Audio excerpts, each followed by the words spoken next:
I'm about to lose my brain stuck inside this ghetto rapture. I got a lot of smoke. If you want it, you can have it. They want a hat trick, but this is black girl magic. Ain't talking about the kind that'll make you disappear, but I'm talking about the power of the melanin within. Ain't looking for trouble, but I'ma say this one time. I put two dukes up if you try to touch mine. We still want justice for Samir and Trayvon. You say you don't see color, but racism ain't blind. They targeting little kids whose skin look just like mine. So I'm paranoid, it's a war zone outside. And I'm a black queen, so if you ask me to step out of my car, you gon' have to snatch me. Cause I ain't going no damn well. Had to spend my whole life living unfair.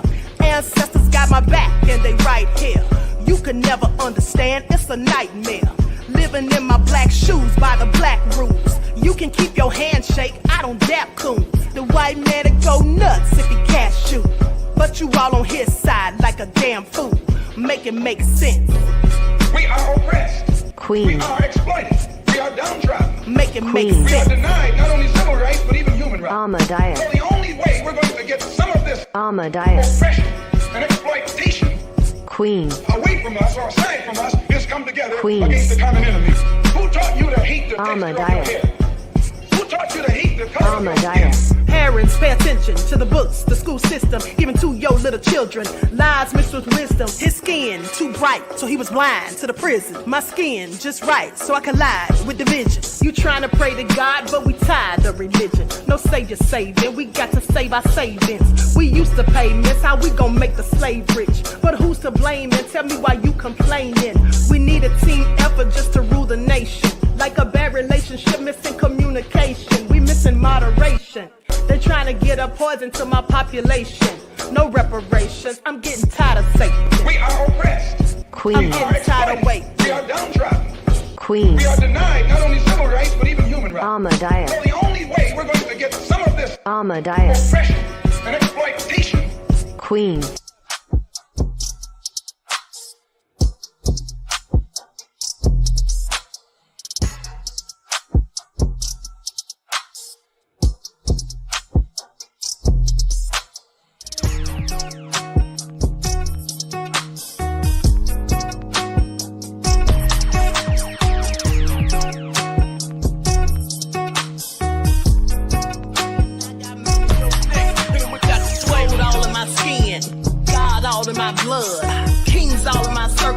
Touch one of mine and you're done. They show no love for the queen.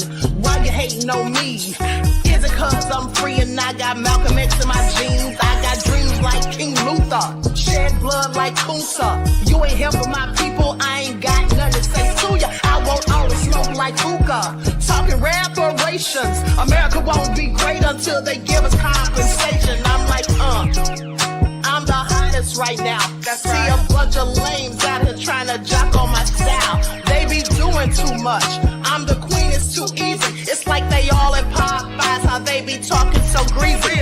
I just sit back and laugh while these haters get madder. So nefarious how they don't want my pockets with cheddar. I tell them they can do better. These snakes in the grass can leave a bite on your ass, cause y'all be trusting too fast. I got my foot on the gas, other one on they necks. Dropping receipts on haters, you better show some respect. I'm never facing regrets, we only facing the threat. This is the sound of Eric Malcolm. It's a cut on the gas, other one on they necks. Dropping receipts on haters, you better show some respect. I'm never facing regrets, we only facing the threat. Running through every challenge like a relay, break no sweat. It's a cold game, so I got that blanket with me. Now that my people awaken, ain't no going to sleep. I do not play by my piece, this time I'm playing for keeps. You talking slick, but when I see you like them ends, we gon' meet. And I got gold all in my skin, God all in my blood, kings all in my circle. You touch one of mine, you done. They show no love for the queen, why they hating on me? Is it cause I'm free and I got Malcolm X in my jeans, and I got gold all in my skin, God all in my blood, kings all in my circle. You touch one of mine, you done. They show no love for the queen, why they hating on me? Is it cause I'm free and I got Malcolm X in my jeans, and I got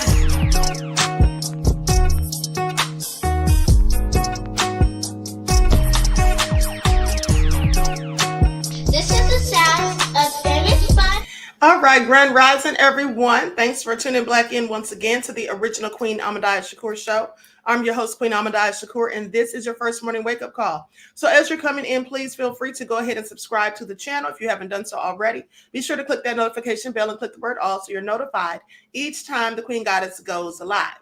Now, if you don't like what the Queen is cooking, I'm sure you already know what to do, and that would be to exit stage left. Okay?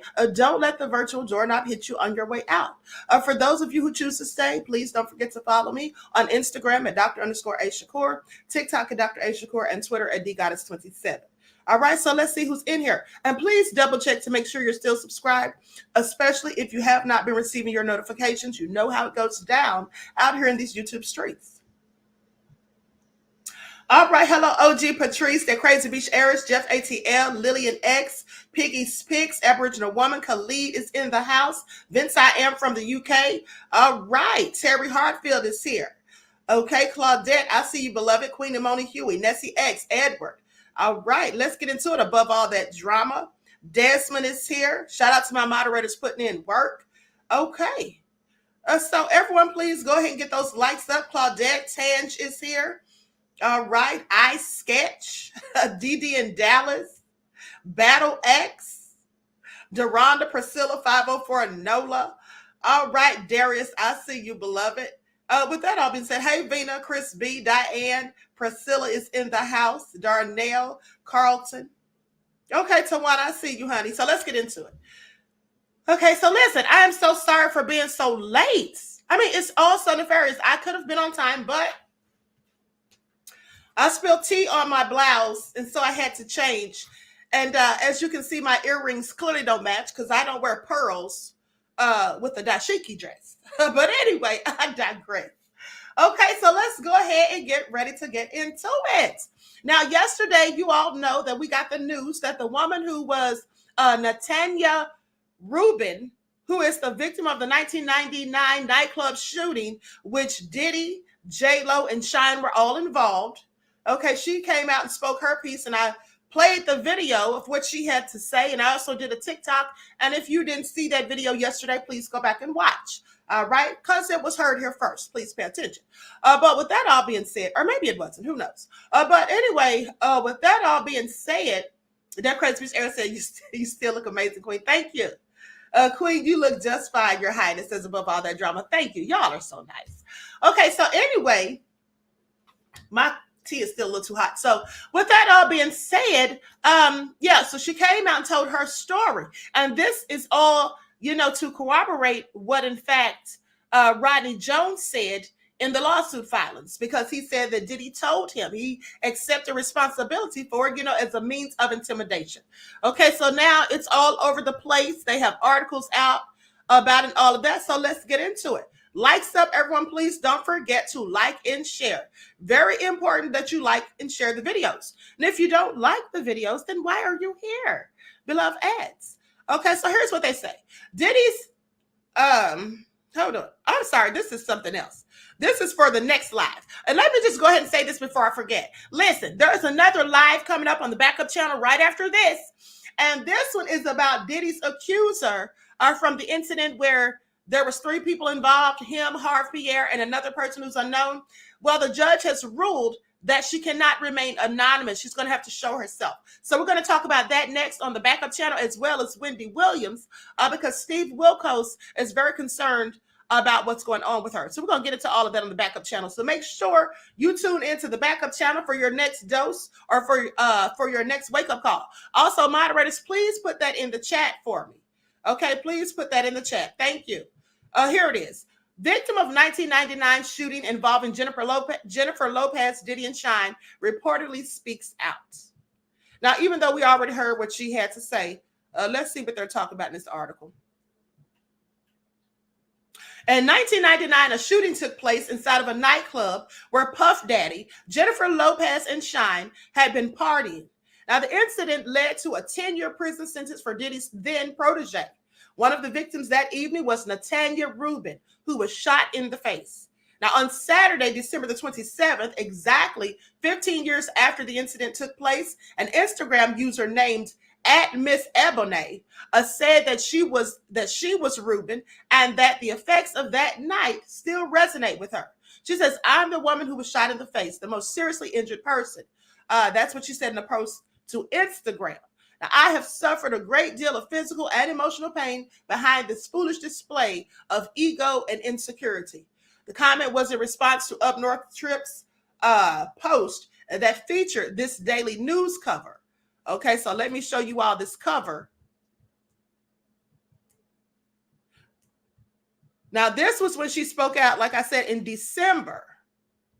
After this post was put out, Jennifer Lopez freed after 14 hours in jail. Boyfriend Puffy Combs charged in gun rap. Meanwhile, J-Lo's moved on with her life like everything's all gravy. But let me continue. So with that all being said, we already know how the story goes.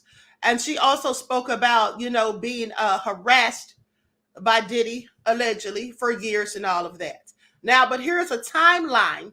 And I may have read you all this timeline before of Diddy's nefariousness. It's a timeline of allegations against Sean Combs. The rap mogul's recent lawsuits allege misconduct dating back to the start of his 3-decade career.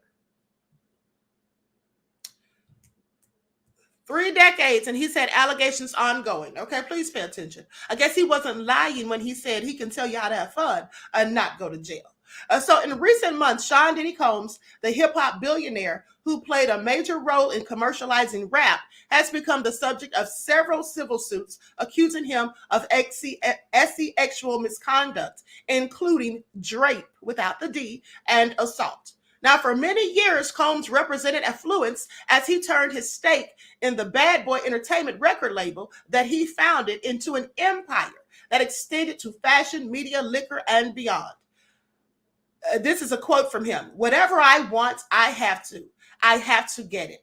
That's what he said in a 2017 documentary clip called "Can't Stop, Won't Stop," after smashing things on his desk. Okay, what was initially seen as a fodder for the grand set from the ultimate hustler mogul now feels more like evidence of his aggressive, domineering disposition, one in line with a vicious person depicted in these filings.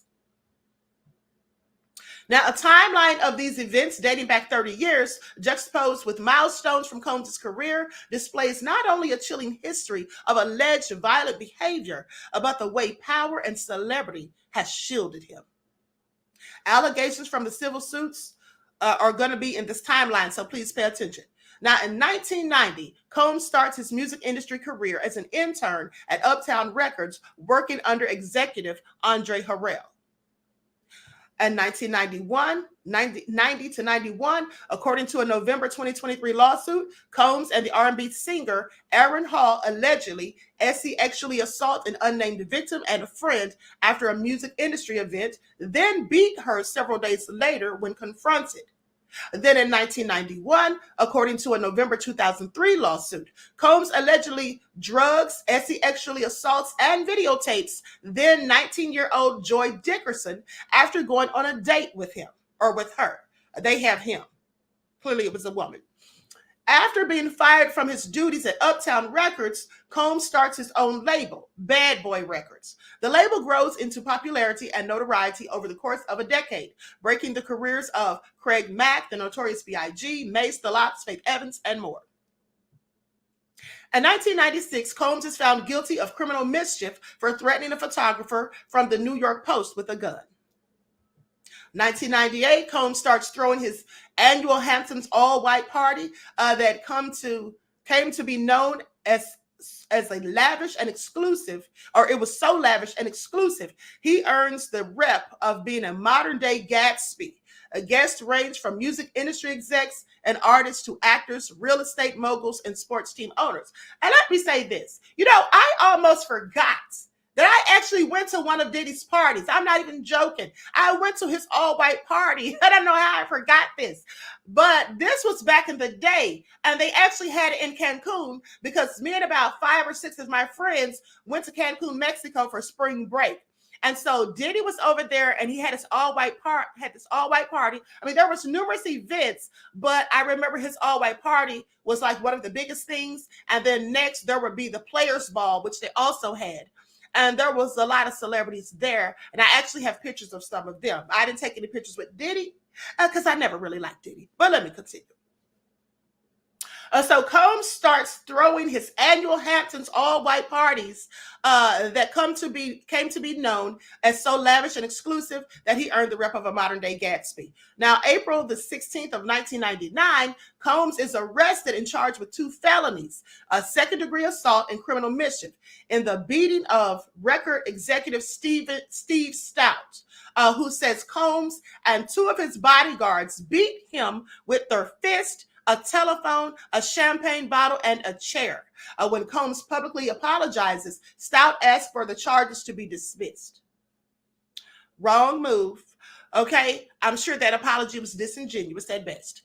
Combs reportedly paid Stout $500,000.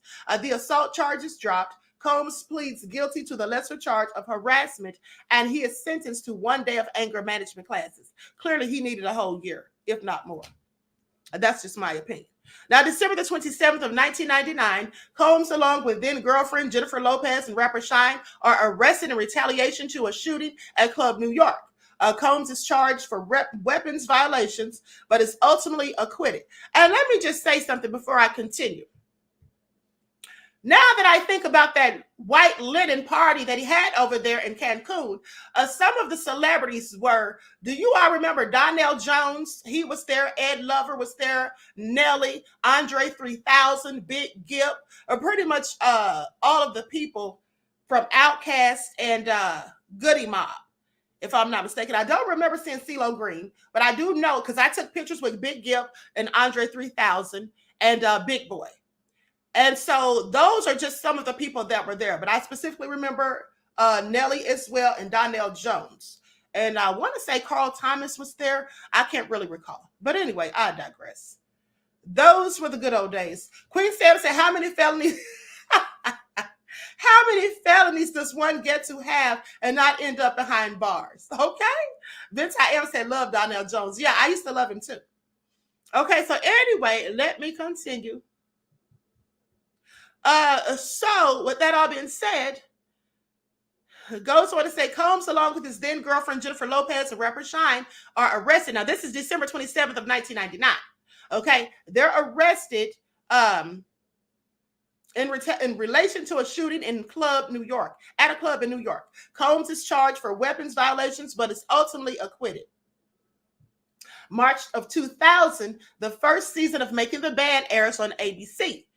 Then later MTV. Now the reality TV competition centers Combs as he searches for new talent to put together in a band. Running for 12 seasons total, the show later became a cultural staple of MTV. And through it, Combs created bands like Day 26 and Danity Kane, all signed to Bad Boy Records. And oh, where are they now? Please pay attention. Now, March the 26th of 2001, in a lawsuit, local TV host Roger Mills sues Combs, accusing him of assault, false imprisonment, destruction of property, intentional infliction of emotional distress, and a civil conspiracy in an exchange where Combs' entourage roughed him up and destroyed his camera. They say, as we have yet to to be served with this complaint. We are unable to comment on specific allegations. This is what a spokesperson for Combs said in a statement. However, any claim that Mr. Combs participated in any wrongdoing is totally false. Furthermore, facilitating the press with this baseless complaint is a blatant attempt to exploit Mr. Combs' celebrity for media attention. A jury finds in favor of Combs in 2004. Isn't that always the case? You see, please pay attention to how it has been a pattern of his attorneys saying that, oh, it's baseless claims. He had absolutely nothing to do with it. This person just wants media attention. They're just trying to get money. And then he gets no consequences. Now, in 2003, according to a December 2023 lawsuit, Combs, his former Bad Boy Records president, Harve Pierre, and a third unidentified man allegedly gang RAPE, an unnamed 17-year-old victim at a Manhattan recording studio.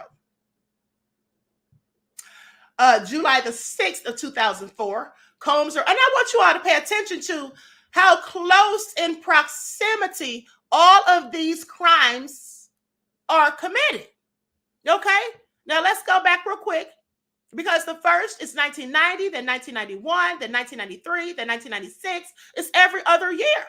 He's a whole criminal. Okay, this man should have been in prison. But let me continue. Then 1993, then 1996, then 1998, then 1999, then 1999 again with the shooting at the nightclub. And then the incident with making the band in 2000. And now here we are at March the 26th of 2001. So in a lawsuit, local TV host Roger Mills sues Combs, accusing him of assault, false imprisonment, destruction of property, intentional infliction of emotional distress, and a civil conspiracy. In an exchange where Combs' entourage roughed him up and destroyed his camera, as we have, they say they have yet to be served and all of that. Okay, we talked about that. And then the jury found in favor of him. Now that they found in favor of him in 2004. So that case took 3 years for them to get to a resolution. But meanwhile, he was in trouble again in 2003, because that didn't settle until 2004. But in 2003, according to a December 2023 lawsuit, that's when they did what they did to the young lady, who we're going to talk about on the backup channel later. Okay, because she's going to have to come out and show who she is. Now, and then July the 6th of 2004, Combs arrives at his annual Hamptons all-white party in possession of the Declaration of Independence, marking a new level of fortune and braggadocio for the mogul. Then in 2005, Combs and the singer Cassie Ventura meet for the first time, and Combs expresses interest in wanting to sign her to his label. Ventura is 19 years old and Combs is 37. February of 2006, Ventura signed a 10-album deal with Bad Boy Entertainment. Her debut single, Me and You, is released, and her self-titled album drops the same year. According to a November 2023 lawsuit, Combs' vicious cycle of abuse began there. Ventura alleges years of physical, psychological, and emotional abuse. She claims that Combs forced her to purchase and take illegal drugs like Coca-Cola, ketamine, and ecstasy. That he filmed her as he forced her to participate in sex with male sex workers in multiple cities for his own voyeuristic pleasure in a practice that he called freak-offs. And that he beat her on many occasions in retaliation for talking to other men. Often there were witnesses present. October the 24th of 2007, Combs becomes a marketing ambassador and stakeholder in Ciroc vodka by beverage maker Diageo. Sales of the vodka skyrocket and Combs becomes synonymous with the brand. March the 6th of 2007, in a lawsuit, Jaguar Wright alleges that Combs punched him, pushed his girlfriend, and tried to spit on another woman outside Teddy's nightclub at the Hollywood Roosevelt Hotel. In a statement, Combs' attorney, Benjamin Brofman, said, "It's just another example of an opportunist seeking to fabricate a lawsuit based on a flat-out lie to try to take advantage of Mr. Combs' celebrity status. The case was settled out of court in March of 2008 in terms that were undisclosed." See, there it is again. It's always called flat out lies and just someone trying to get money or whatever. Now, May the 11th of 2007, in a complaint to the police, Combs' Making the Band star or co-star Lori Ann Gibson alleges that he threatened her with a chair while New Edition's Michael Bivins held her in place. Okay, Combs' attorney Brofman claims Gibson overreacted to theatrics performed for the cameras. Sources claim that the New York Daily News claimed to the New York Daily News that he yelled for the cameras to be turned off. This is just another example of a false accusation by someone trying to take advantage of Sean's success and celebrity status, Brofman said. His lawyer needs new talking points. His lawyer says the same exact thing every time, almost verbatim.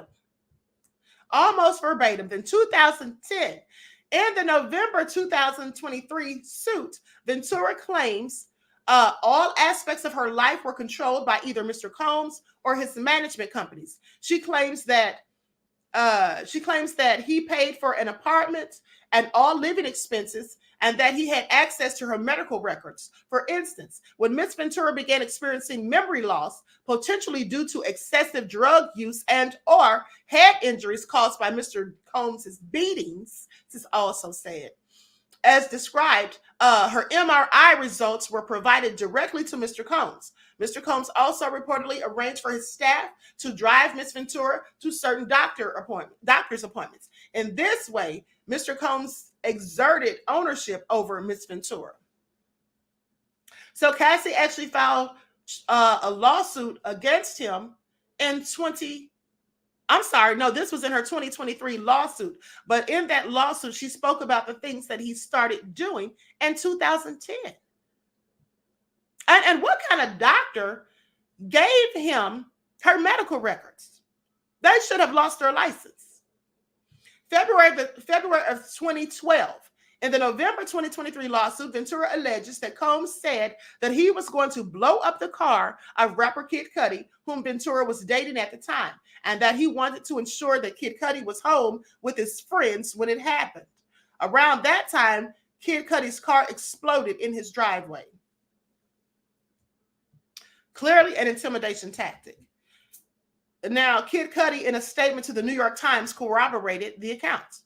October the 21st of 2013, Combs launches his cable news network, Revolt TV. The network later expands into radio, digital, and film space.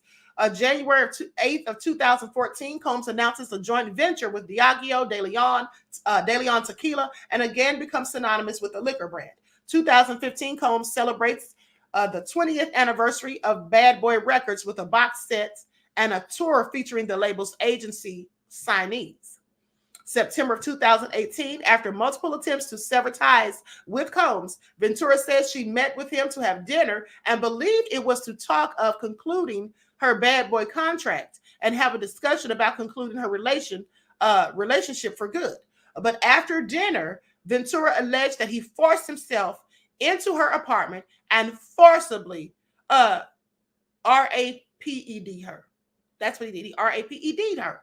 Low down and dirty. Now, from her November 2023 lawsuit, soon thereafter, Ms. Ventura took steps to completely separate herself from her longtime abuser, including by leaving the home that he paid for and returning the car that he purchased for her. See, that's when you know you're done.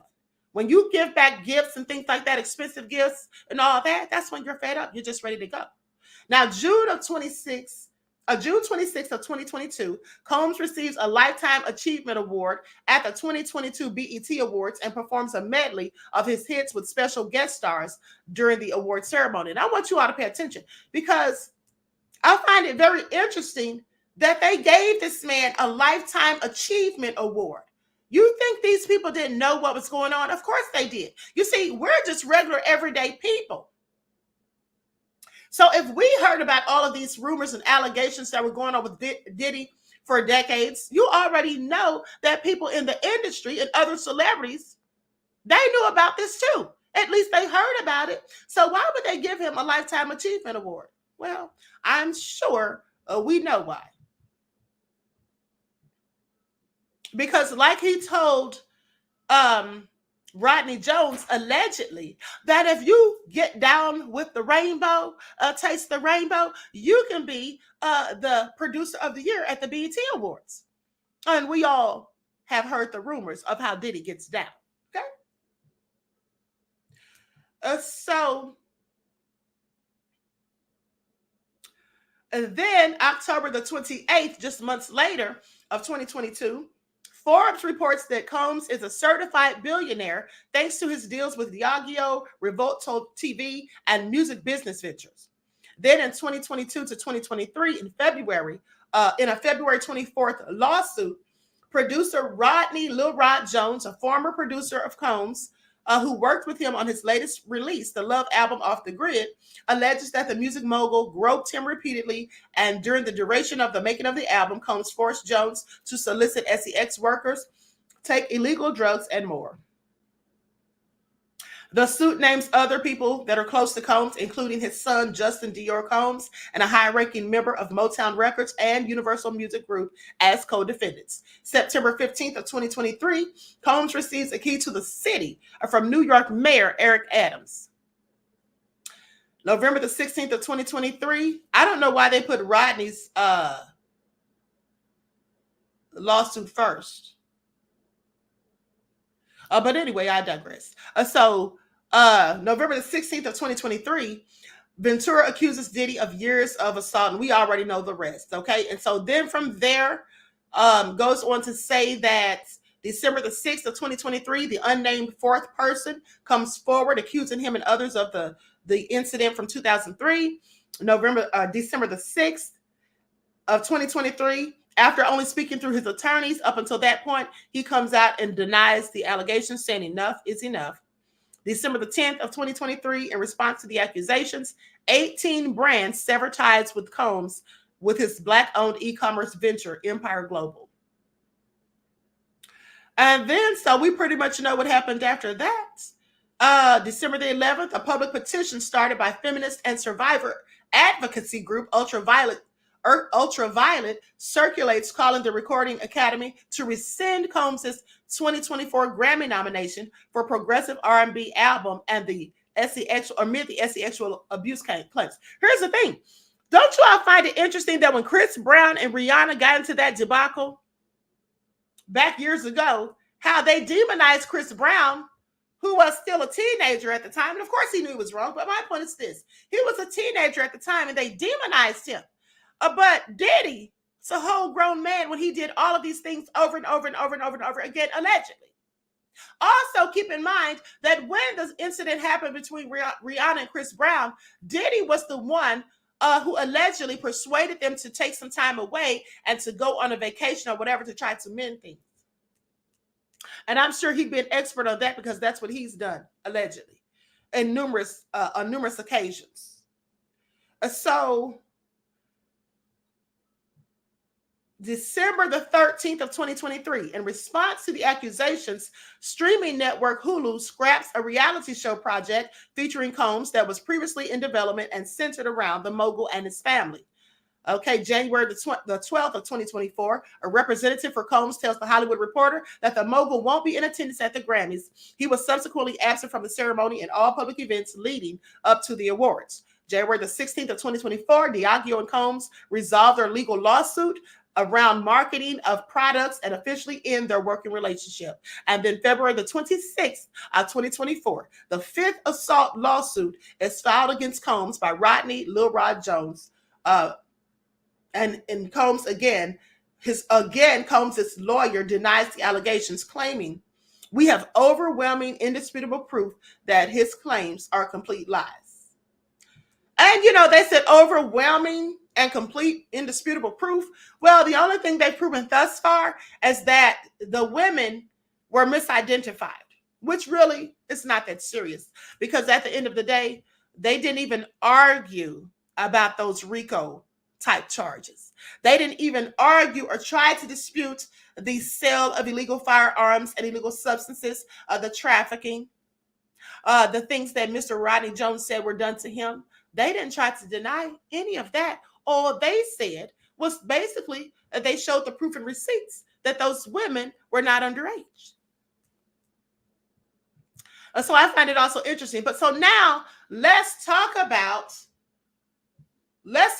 Lauren London, because I told you all months ago that Lauren London, in my opinion, allegedly had something to do with Diddy's, demise. Her and Diddy, I think that they secretly had something going on. I told you all that then, and I showed you my receipts. So I'm going to revisit that video and show you that again. But also, I told you all that I did a reading on Nipsey just days after he died, March the 31st. Okay?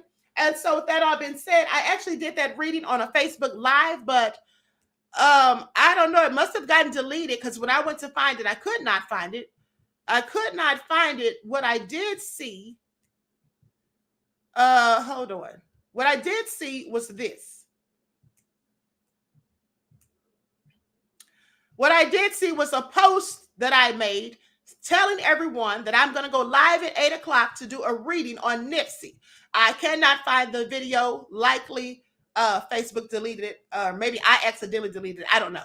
It was years ago. But anyways, you can see, okay, I sent messages to some of my followers. One of them is named Mimi's Oni.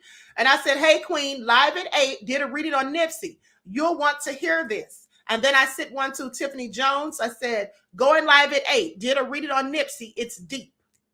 Okay? Now, I just showed you all that to verify my own receipts.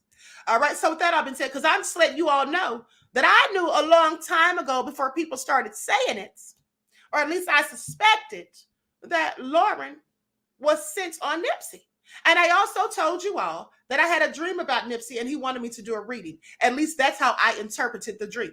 So let's go to those receipts that I showed you previously. And then I'm going to play audio or video by Jaguar Wright, where she pretty much corroborated 2 months ago what I said back in 2019. So please pay attention.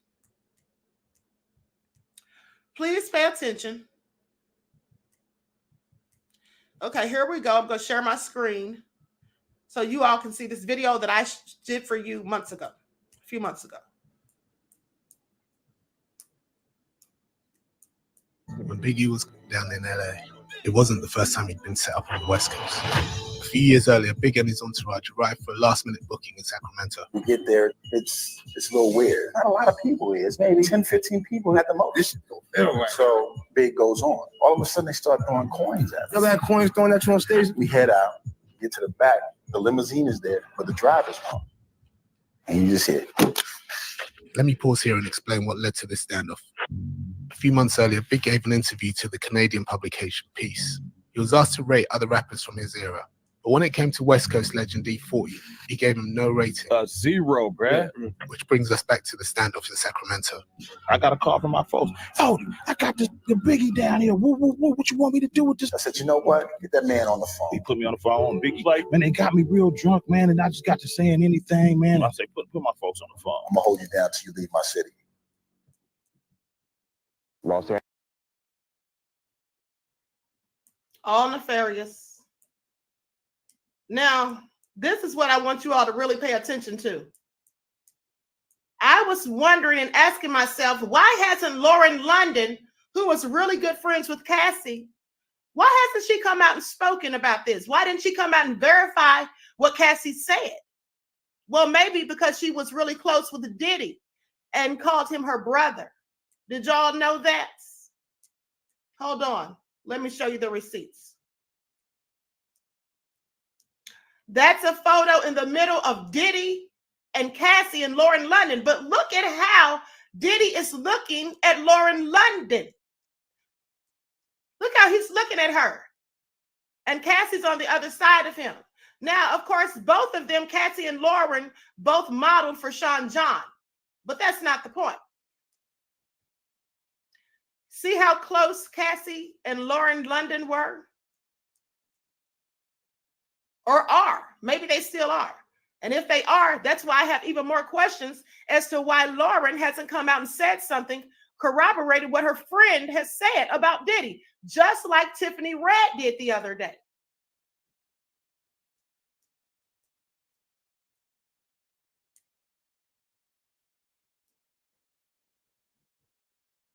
Now, when I saw this picture, this reminded me of another picture that I saw Lauren and Nipsey wearing those same outfits in. And I said, where have I seen them in those outfits before?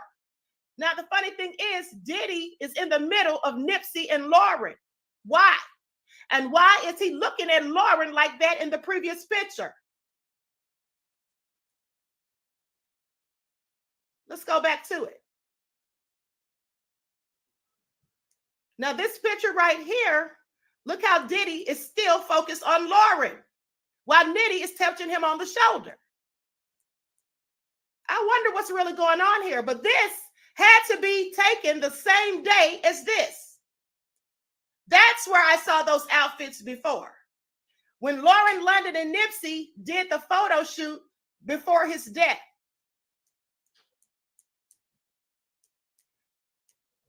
Y'all don't find that suspicious? Does anyone find that suspicious? But hold on, wait, there's more. Now, please pay attention to this. Now, you remember this picture in all white with Lauren London and Nipsey, also taken when they had the photo shoot. But what is this? This is a photo shoot with Diddy and Lauren in all white. What's really going on here? And then it says, Diddy post this. It has Diddy's name. It's from his post. And then it says, and then it was deleted. I want you to pay attention. It was deleted. But it says Diddy. It says hashtag lost files at Lauren London. He tagged her in it and put the blue heart, which they used to put for Nipsey, which is what Lauren used to post for Nipsey. What's going on there? I have questions. And then the post was deleted. Well, why did Diddy delete it after he posted it? What's this right here? This picture with him and Lauren sitting so cozy together.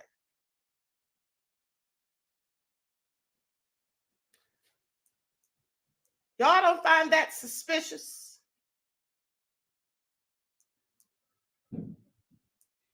Y'all don't find that suspicious? Susan said it's all going to come out. Nipsey Hussle wasn't behind him being murdered. This is all real crazy. Hold on, but let me continue. There's more. There's Diddy between Cassie and Lauren London again. That could have just been a Sean John ad. I'm not sure. But there he is, all cozied up with Lauren again.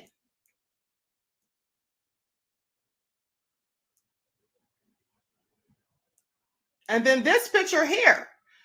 Look how Cassie and Lauren London are holding each other.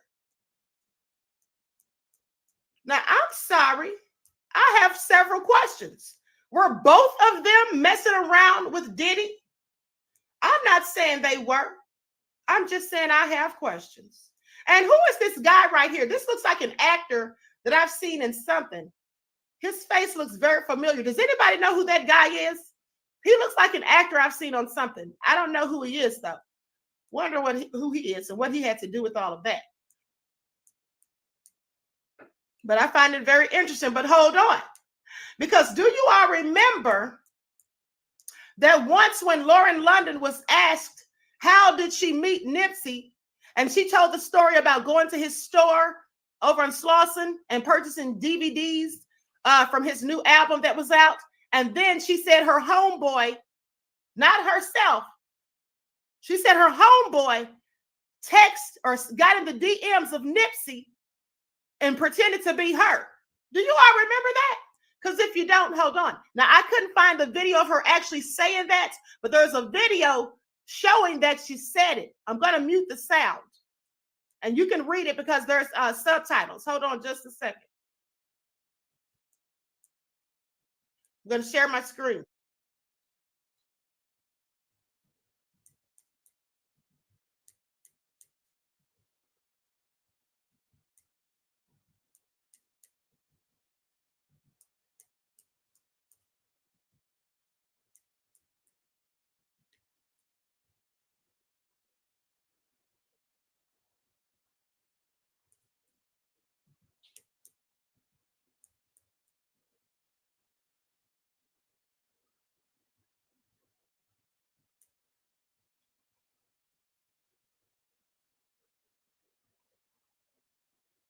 It was a match made in Hollywood heaven that will continue to live on forever.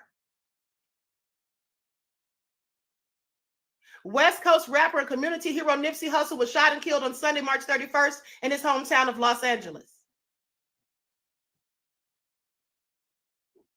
As the music world grieves his tragic passing, support from his longtime girlfriend, actress Lauren London, has flooded social media.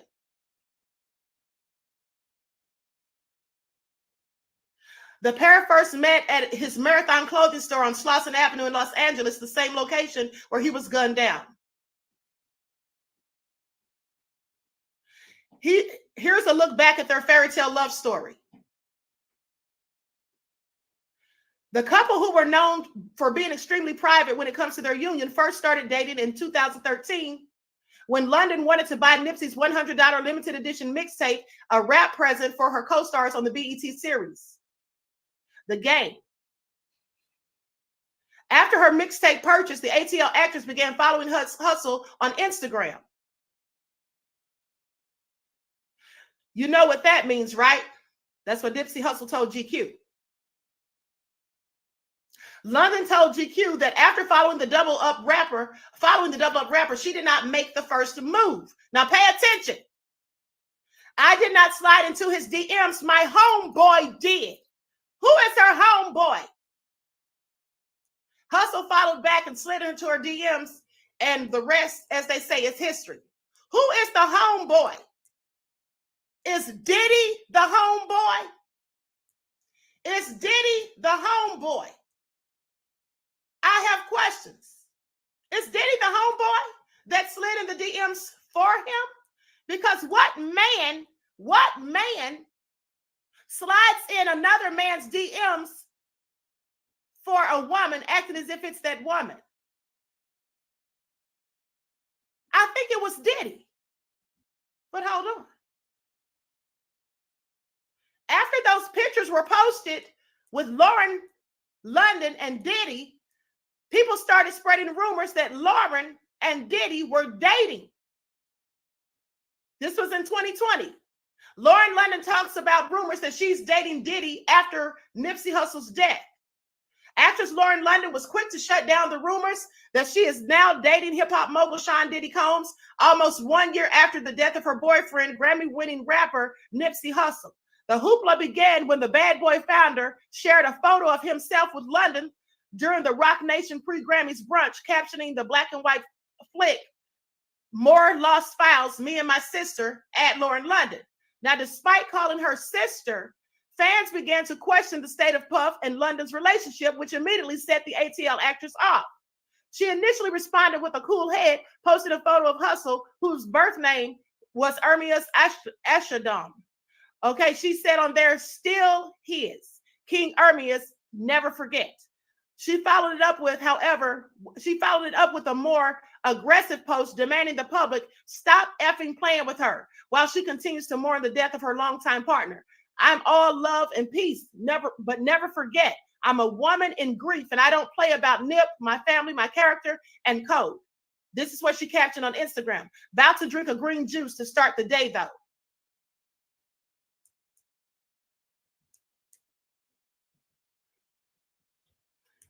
But what's up with those pictures and why did Diddy delete them?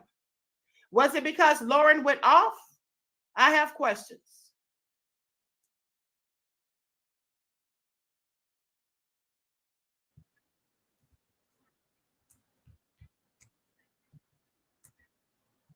Okay, I'm going to stop it right there. Because the next thing I showed in that video was Nipsey, and he was basically saying the same thing that Lauren said, that her homeboy set them up. And I didn't have time to find that video that morning because I was in a rush and I didn't gather my receipts the night before. So I was in a rush. So I didn't have time to really look for that video. So I got that one. But anyway, now, as you can see, there's clearly a connection. But then Kodak Black. Remember when Nipsey passed and Kodak Black basically tried to hit on Lauren London and everybody went in on him? Well, here's what Kodak Black said in response to that. Like, sub, everyone, please don't forget to like and share. Y'all know I work hard for these receipts. Okay, please pay attention. Think on that. When I got there, homie, you know how much Crip showed me love. Every Crip nigga said, I just said the same shit. And they didn't say nothing about Nipsey. Nipsey a goat. You know what I'm saying? Nipsey brother fuck with me. And bitch, if anything, niggas want to be technical, homie, like, nigga, Diddy just had this little nigga up under him. You know what I'm saying? Bitch, a year later, he fucking with the man, girl.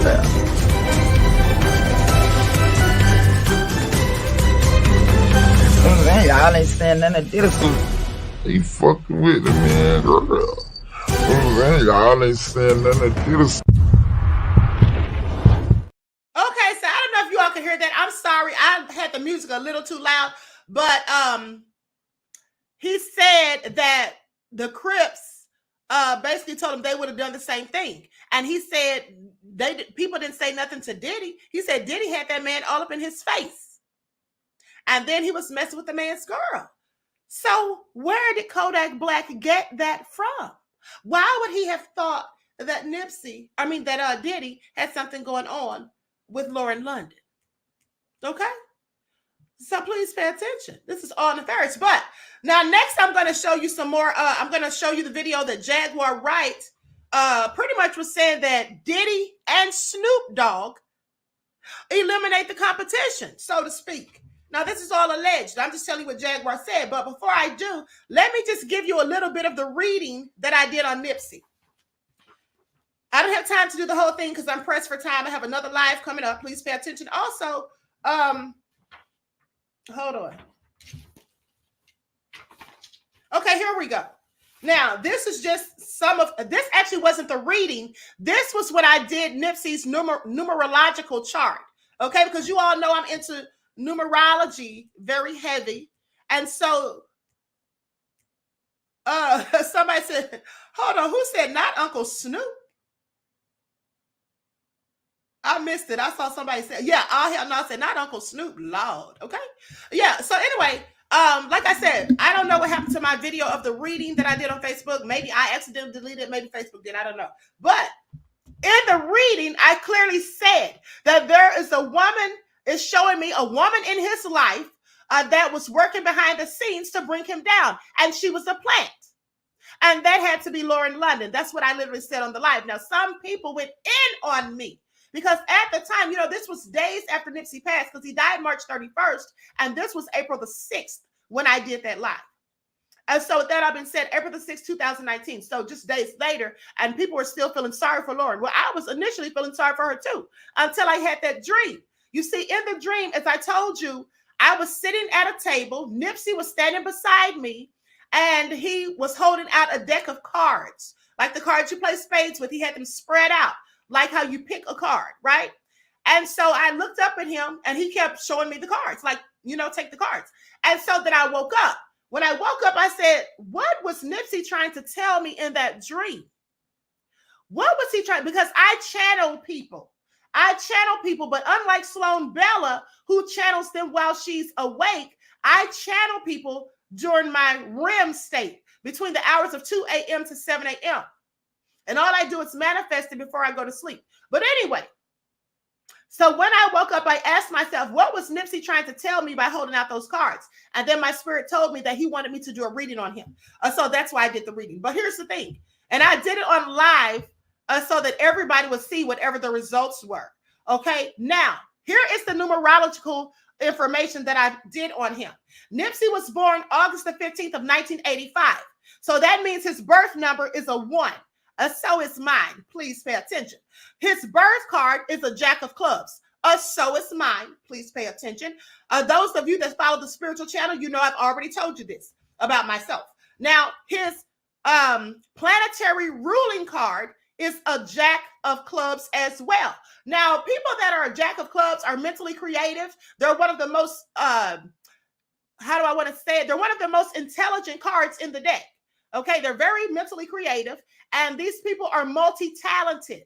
The Jack of Cards people are very multi-talented. And I think Jamie Foxx, I haven't done one on him, but he's probably a Jack of Clubs as well, because he's definitely multi-talented. Now, with that all being said, Nipsey died March the 31st. And let me say this too. That's where they get the phrase, Queen, when you start talking fast, it's like you're in a speeding car that's whacking stuff. I'm sorry, beloved. Okay. I do naturally talk fast. I try to slow it down. But anyway, so let me slow down. So with that all being said, a jack of clubs person being multi-talented, that's where they get the phrase a jack of all trades. They're talking about people who are born under the jack of clubs. Okay. And for those of you who follow my spiritual channel, you know about the cards that we're all born under. And that's why I use those cards to do my reading, the regular deck of cards. In the spades, the cards that you use to play spades, they have 4 different suits: the diamonds, clubs, hearts, and spades. And those represent winter, spring, summer, and fall. If you add up the value of all of the cards together, it's 365 and a quarter days. And there's 365 and a quarter days in a year, including daylight savings time. Now, with that all being said, every one of us is born on a particular card. And according to the card that you're born under, you can read the person's personality and see what kind of traits they are, if you're someone who studies the cards and numerology and astrology and those things. But the only card that you can't specifically pinpoint is the person born on December 31st, which is the day of the Joker, because the Joker can be any card in the deck. That's why they say Joker's wild. So this person can have different personality traits. So you can't always pinpoint them. With that all being said, Nipsey died March 31st of 2019 at the age of 33. When he died, he was in his Saturn planetary ruling period. Okay, which began March the 12th. Now, March the 12th, it started and it was going to end on May the 3rd, but he passed away before it did. And then May the 3rd, he would have been in his Uranus planetary ruling period. Now, his cards on his numerological chart, his cards for Saturn were a 9 of spades and an 8 of spades. So I'm going to tell you what that means.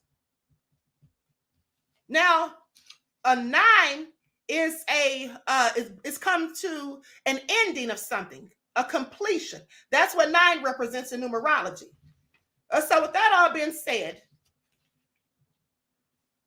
it indicates the ending of something significant, and due to Saturn's influence, you'll resist the ending more than you would other circumstances. You'll resist the ending more than you would other circumstances. What did Nipsey resist? He resisted death.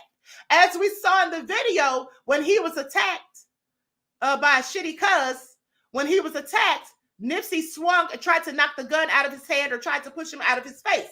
So he resisted death. It says you resist certain situations more than you normally would. Now, however, it will end anyway.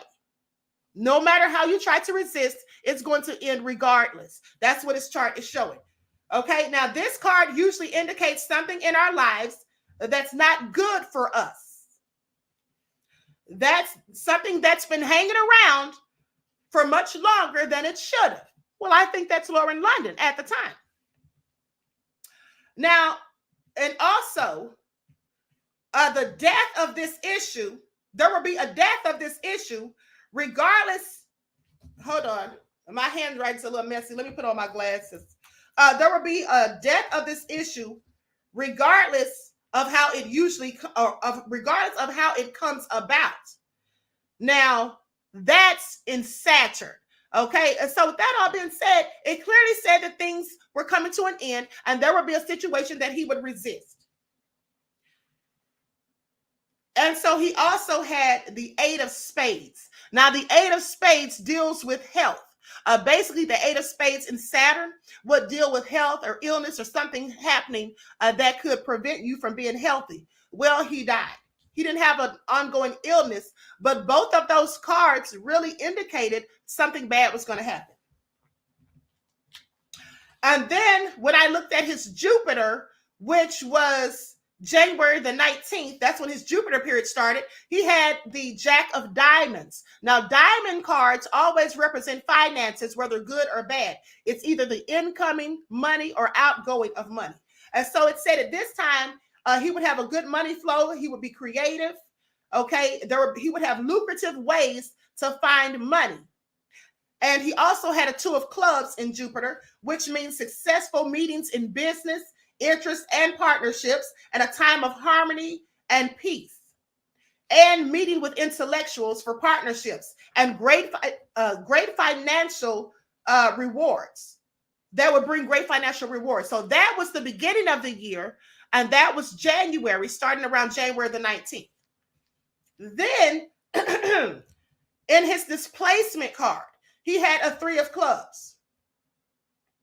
This card meant that he would have an overstimulated mind during this time.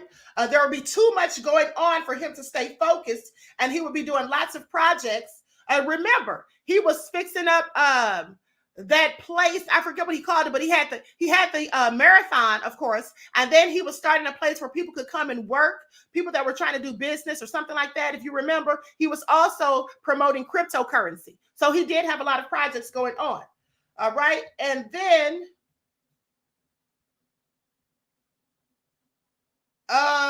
things could get out of hand because he would have difficulty focusing.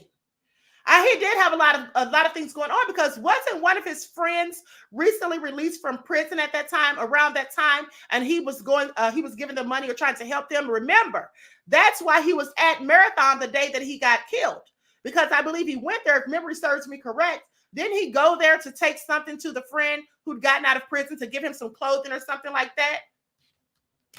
And then he had a long range card in the planetary ruling. Now, the long range card was a 9 of diamonds. And remember, 9 means the ending or completion of something, and diamonds pertains to money and finances. And so it says lots of money going in for the year, because long range goes over the entire year. Okay, that's like what's going to happen throughout your entire year. So it says lots of money going out this year. And he would need to remember the money is like, he would have to need to remember that money is like the tide. Okay, it flows in and it flows out. And so basically, that's what it said. And then his environment card, he had a 5 of spades and a 4 of diamonds. This was a year of transition. I want you all to pay attention. His 5 of spades card in his environment, an environment is like the energy that's around you throughout the year. Okay, what's around you, for the energy that's flowing around you throughout the year, that's going to bring you to something. And his 5 of spades card says year of transition. It's a year of transition for you. Now, the 4 of clubs, that's success in things associated with getting organized and looking for peace. So that's what his numerological chart said. Okay? So I just find that all very interesting. At the end of the day. So with that all being said, let's get into this video of Jaguar Wright, and let's hear what she had to say. Likes up, everyone. Please don't forget to like and share. Thank you in advance. Y'all, Jaguar spilling some tea right now. Oh my goodness. In this audio you are about to listen to, Jaguar is spilling some tea on Snoop. Yes, Snoop Dogg. In this audio, she also reveals some tea about Lauren London. And you know, everybody looks at Lauren London as the industry sweetheart. She said that Lauren London used to sing background for her, which I really didn't even know that. Jaguar Wright mentions Capricorn Clark. If you recall, Capricorn Clark is the sister to Lauren London. Capricorn Clark was allegedly assaulted by Diddy. He came out and was like, oh, she was stealing from me, and then turned around and cleaned it up and was like, nah, she just elevated in her work and she moved on. God bless her type stuff. This is all alleged, but let me roll this tea for y'all. You know, it was Snoop.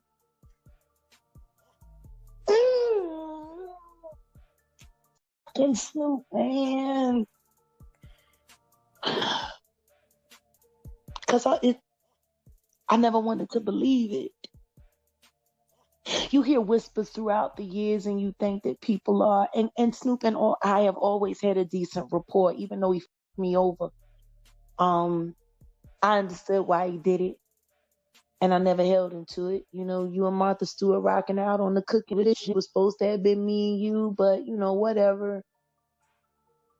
You know. But Snoop got some answering to do.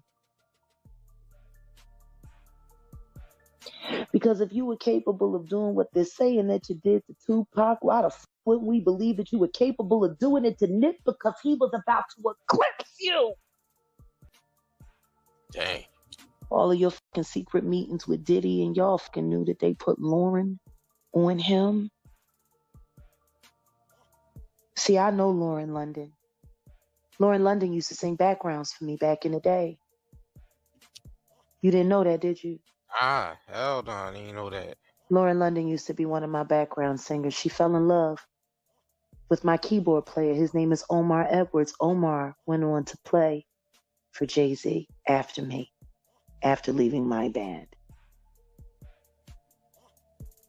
Omar Edwards got Lauren London on to American Idol, which put her in position to meet Nipsey, and then she dumped Omar, who loved her madly, for Nipsey out of nowhere.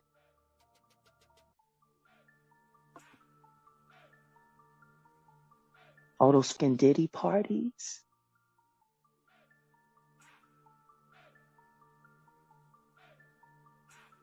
All of the support that Snoop has for Honeycomb. You've been moving niggas out the way, Snoop, allegedly. But you fucked up when you fucked with Nip. Y'all all fucked up when you fucked with Nip. Moved him out of the way because he was about to give Dr. Sabi to the world all over again, just like Lisa Left Eye Lopez tried to do damn near 30 years ago. Y'all niggas ain't slick.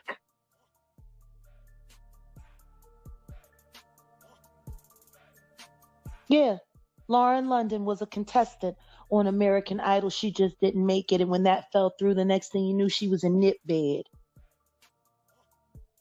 Now you want to sit up there and talk about it wasn't all what it was hitting for, and you want to talk about this. If you married a Crip, you seed up. You don't get to walk away. And ain't nothing Honeycomb can do. Isn't it funny how her sister was working for him? Isn't that interesting? I guess that was part of the payment. Your sister got to get a job working for the devil? Because I'm accusing you now, Lauren.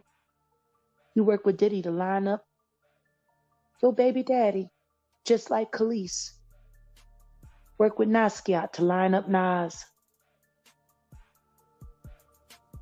Okay, so I'm going to stop it right there. So with that all being said, she clearly said what I said. Okay? Now, somebody sent me that video because they saw the video. I believe they saw the video that I just showed you all. All right, so somebody sent me that, and I thought it was all very interesting. So she pretty much corroborated what I was already thinking, that Lauren had something going on with the Diddy. Okay? But I knew back in 2019, okay, that Lauren allegedly was working with somebody to bring Nipsey down, and that she was a plant and that was sent on him. Of course, I didn't know at the time it was Diddy. I didn't figure that out until a few months ago. Okay, so with that, allegedly. Now, so with that all being said, let's go to what Lauren's sister Capricorn said. And if you all remember, I reported on that too. I think maybe it's when I was talking about Lori Ann Gibson. I don't recall, but at some point, Suge Knight talked about Lori Ann Gibson being assaulted by Snoop Dogg or by Diddy. But I had already reported on it. I told you all about that when I was going in on Diddy, about the incident that happened with making the band and all of that. And I showed you all the receipts and all of that, and how Michael Bivins allegedly held her down, which is also nefarious. And why nobody went in on him about that, I don't have an idea. Okay, so with that all being said, let me pull up what Capricorn posted. And I think that she was talking about Diddy. Now, she doesn't say the name of this person, but in my opinion, she was talking about Diddy. Okay, like stuff, everyone, please like and share. It's a little blurry because this is a screenshot. But I'm going to read it to you guys. Hold on.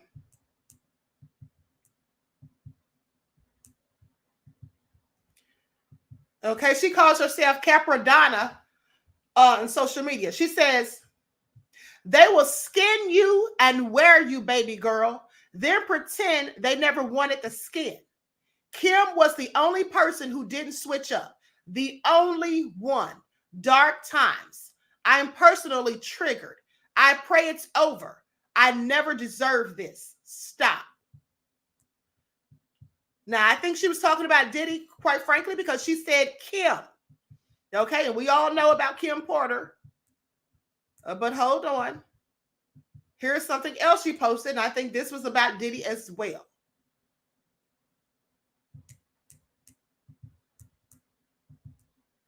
And I wonder how she felt about her sister being so chummy with Diddy and calling him brother. And, you know, when Diddy fired her or what have you, allegedly, he initially allegedly said that she'd stolen money from Bad Boy record label or something like that. But then he came out and said, oh, well, she's just moved on to bigger and better things.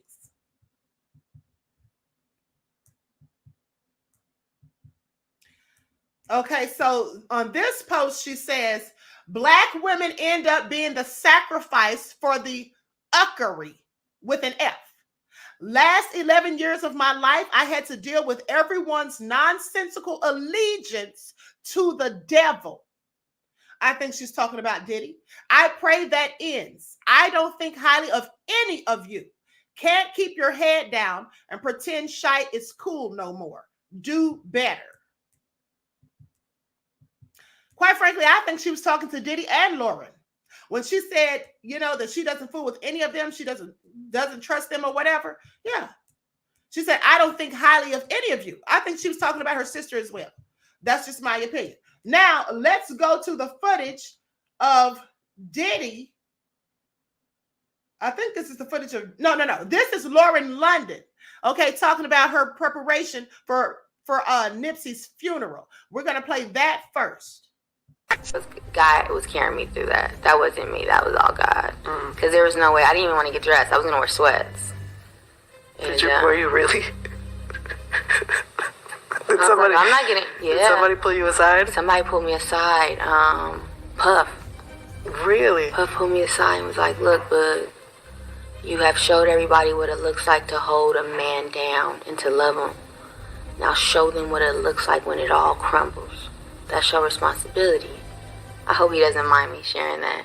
But Puff was my, you know, he's like a real brother. He's been through a lot of loss too. Right? Okay! So he was like, you show up. Because he heard, I guess, I don't know who told Puff I was. Somebody called Puff. Somebody called Puff. Somebody in your family or your team called Puff. Like, yo, talk to Lauren. I was like, I'm wearing whatever. I'm not supposed to this now. You know, I was like giving that. And so he was like, no, show up. Show up with your head up. So I really think God just carried me through that because I don't know how. What? I was just there. It was like I was floating through it. I was legit. I don't remember half of it. And when do you come back?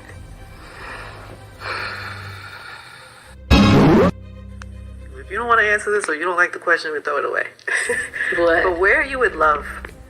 Oh, I this doesn't bother me because here's the thing. I have another perspective on relationships, and you don't want to have that conversation with me. What the fuck is going on? A lot of times, not all the time, we are in such of in our ego that we are in possession of another person. We're not experiencing them. We're not totally loving them and letting them be free. We think we're supposed to be together forever. And that's not a spiritual relationship. Spiritual relationship is without the ego. It is we are together. I bring you up, inspire you, you inspire me. Now, if there ever comes a point where I'm not inspired anymore, and that now I'm in my ego. Now I feel I need to possess you. Now I feel the need to control you in your mind. What? Because I operated from these spaces before. I was gonna ask you. Yeah, absolutely. Yeah. You mine. Yeah. And ain't nobody, you know what I mean? But that, nobody is yours unless the agreement is that we're gonna experience Earth a little bit longer than some. Mm-hmm. Right? I just don't feel the need to participate in my ego and someone else in theirs anymore. And I've experienced pure love. I am not without pure love. I might not ever be married, but I experience pure love. And that's with You Nip. experience it now. I'm with Nip. I got that. I got to see that on Earth. Ooh. I don't need to do that again. Okay. I don't want So how did you get that with Nip? How did you put ego aside? And I didn't get to do it when Nip was here. I didn't get to do it when he was here. I was very much in my control. What? And we love you. Okay, I'm going to stop it right there. So with that all being said, I think that Lauren was having freak-offs with Diddy and Cassie. That's just what my spirit told me. Okay, I felt like she was having freak-offs with them, and then that picture for me just verified it in my mind. And again, this is all alleged. So let's go to Nipsey and his interactions with Diddy when he was working on his album. And Diddy was the executive producer on the album. Please pay attention. Man, you know, I came and pressed play on Puff. I let him hear the whole album, top to bottom. You know, I look at Puff like a Quincy Jones or like a Berry Gordy, or just hip-hop. So I really felt like I did something special with the album.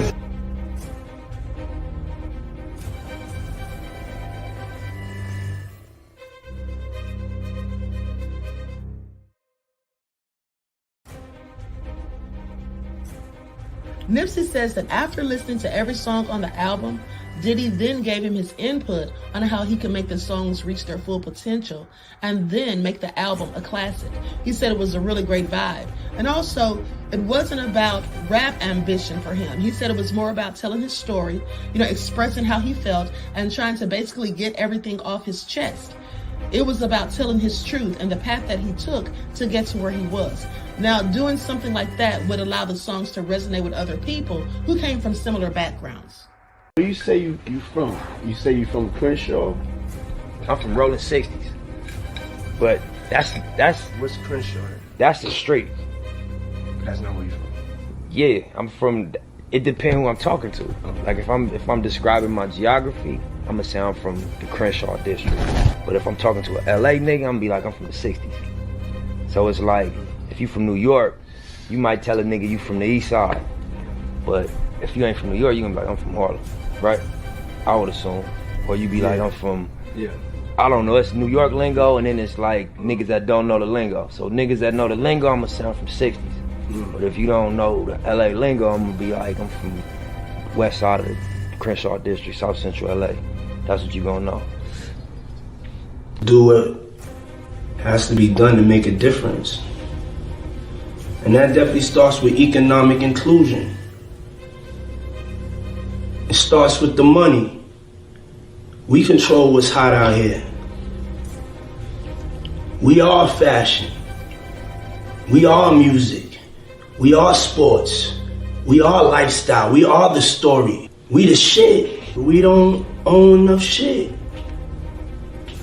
It's gonna take us supporting each other in any way possible. It ain't even as hard. We the originals, baby. We had all this thing built, figured out, and somewhere we got lost. Somewhere we got lost. Now it's time for us to turn back into our majesticness. Driving now. Police chopper here, flying now. Yeah, I know. I want to hear it. It may sound corny. Nah, come on. We need a. You see, this is why I believe Diddy is absolutely a sociopath. Because they can greet you with handshakes, smiles, hugs, and look you directly in the face, smiling, giving you good vibes, or so you think. But all the while secretly fighting your demand. You know what I'm saying? I don't feel like go back. I want the song to cry out right there. So clearly a snake in the grass. All right. Clearly a snake in the grass, in my opinion. So with that all being said, and I saw someone in the chat, I can't remember who it was, said that they never realized how much Nipsey sounded like Snoop. Well, he always reminded me of Snoop. They were like the same size. You know, they're both tall and very slim. Okay, they both had the long hair. They had the same type mannerisms, and they both were members of the Rolling 60s Crips. So they had a lot in common. And for some, that could make them view you as a threat, a potential rival. Okay, so with that all being said, what Jaguar Wright said about Snoop and Diddy, well, it sounds very plausible to me. Though I never had an inkling that Snoop had anything to do with any of this. Okay? Lana L said the whole Hollywood is correct. Yes, and the music industry as well. Natty said he was handsome. I was so hurt when he was deleted. Yeah, he absolutely was handsome. Okay, Queen Sam said, was Snoop worried about him in his youth? It could have been. Who knows, beloved? I can't say. With that all being said, though, let me just give you all a few more things before I go. The next live starts at 10 after 10. I had to change the time. Okay, so with that all being said, as it pertains to the lawsuit, now, when I was going over the lawsuit the other day, let me pull this up real quick, and I got to make it quick. Okay, please pay attention.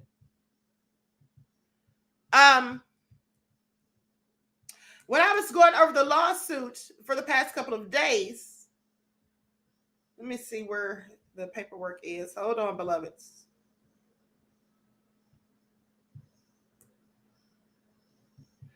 Okay, here it is. I have so many receipts. Okay, so when I was going over the lawsuit the last couple of days, I didn't read you all the footnotes. And I really didn't even think about it until someone was asking me, who also has the paperwork. They were asking me, well, where is this part about Usher and Meek Mill allegedly and all of that? And I said, that's in the footnotes. Okay, and so hold on.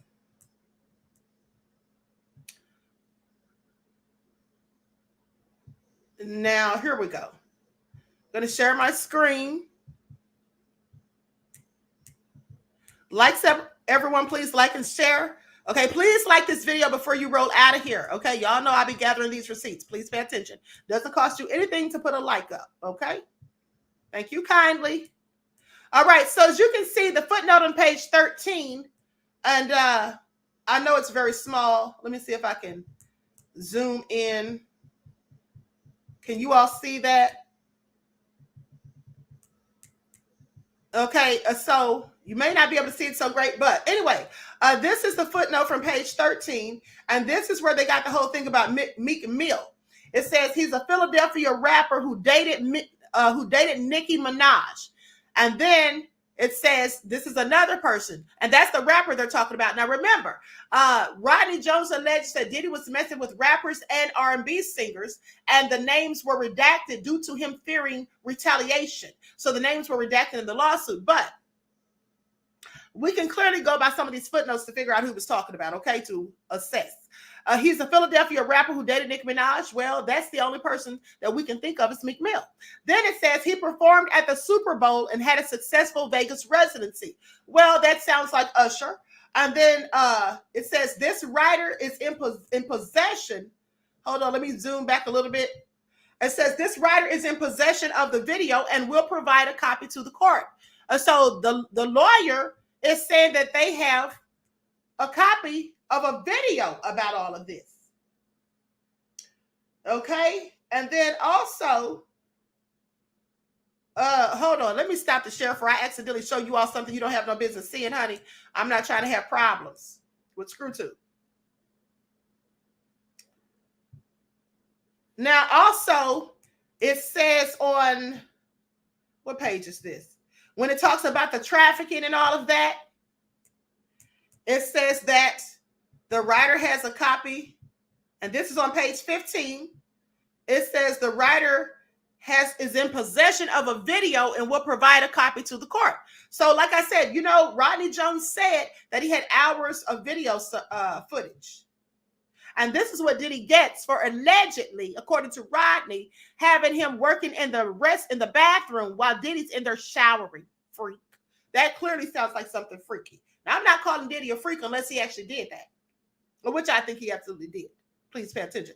Now, also on page 20, there's a footnote that says he's a Grammy award-winning R&B singer who had trouble with law enforcement after assaulting a Bajan billionaire. And the writer is in possession of a video and will provide a copy to the court. Now, some people thought that was, or think that's Rihanna, even though it says him, they mean her, but Rihanna did date a Saudi billionaire. And so basically that's what some people have speculated. I can't say, so I'm not going to even speculate on that. And then on page 22, it says this writer is in possession of a video that they will provide to the court. And so in this video is about Cuba Gooding Jr., the part where he's having this little talk with Diddy before he allegedly started putting hands on and trying to grope Rodney Jones. Okay.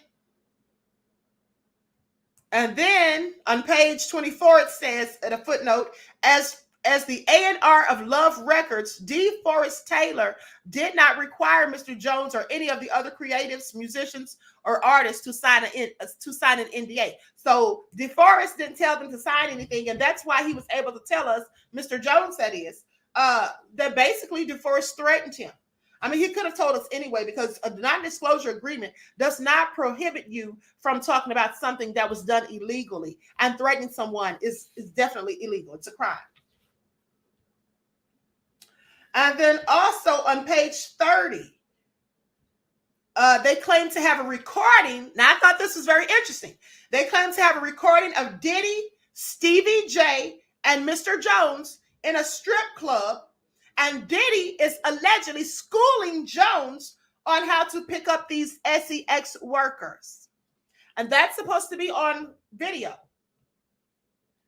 Okay, page 32 talks about how Jones left out names to avoid retaliation. And then also page 44, the footnote says damages all permitted under the New Jersey RICO Act. And there was another footnote. Hold on. There was another footnote. I didn't write that one down, or I didn't remember to write down the page on that one apparently, but there was another footnote that basically talked about other creatives and artists coming forward to file suits in the upcoming weeks. It said in the upcoming weeks, so please stay tuned. Lena L said, Queen coming with this fire so fast we can't keep up. Thank you, beloved. Okay, so with that all being said, I want to thank you all for tuning in. Please like and share. Subscribe to the channel if you haven't done so already. Be sure to click the notification bell and click the word all so you're notified each time the Queen Goddess goes live. I hope to see you all in the next chat. That live is starting in 2 minutes, okay? We're going to be talking about Wendy Williams, what Steve Wilkos had to say, and also the accuser, okay? Diddy's accuser, who has wanted to remain anonymous. Well, she's going to have to reveal herself. So hope to see you all there. All right. Alana said, great reporting. Thank you, beloved. Okay, so Prime One said, yes, she cold with the paperwork. Thank you, beloved. Okay, so I love you all to life. Each one teach one. That's how we grow and thrive. Do something productive, constructive, but never destructive. And always remember, beloveds, to keep the Most High first in your lives.